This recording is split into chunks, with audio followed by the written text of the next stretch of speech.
नमस्कार, लोकसंदेश न्यूज चॅनलमध्ये आपलं स्वागत आहे। पाहूयात आजची विशेष बातमी।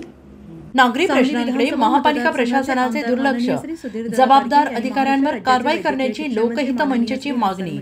सांगली, मिरज आणि कुपवाड शहर महानगरपालिका प्रशासन हे निर्ढावलेले असून अनेक नागरी समस्या आवासून उभ्या असताना याबाबत केलेल्या तक्रारीचे निरसन या व्यवस्थेकडून व्यवस्थितपणे पूर्णपणे केले जात नसल्याची तक्रारी अनेक नागरिकांकडून लोकहित मंचकडे येत आहे। सांगलीतील प्रभाग क्रमांक 15 मधील कृष्णा हॉस्पिटल जवळ गेल्या 3 महिन्यांपासून पुढे म्हटलं आहे की रुग्णालय परिसरात कंपाऊंड वॉल बांधणे, सुरक्षा यंत्रणा, प्रवेशद्वार उभारणे, नवीन निवासी सुविधा, धोंडीराज बंगल्याचा विकास, रस्त्यांचं डांबरीकरण, पार्किंगची व्यवस्था, औषध साठवणूक, शेड यासारख्या आवश्यक कामांसाठी निधीची तातडीची गरज आहे। या कामांसाठी संबंधित विभागांकडून प्रस्ताव तयार करून शासनाकडे सादर करण्यात आलेला असून आज मी मंत्री महोदयांकडे निधी मंजुरीची मागणी केली आहे। लवकरच निधी मंजूर होऊन रुग्णालयात आवश्यक सुविधा उपलब्ध करून दिल्या जातील। या भेटी दरम्यान आमदार सुधीरदादा गाडगीळ यांच्यासोबत श्री अतुल माने आदी मान्यवर उपस्थित होते।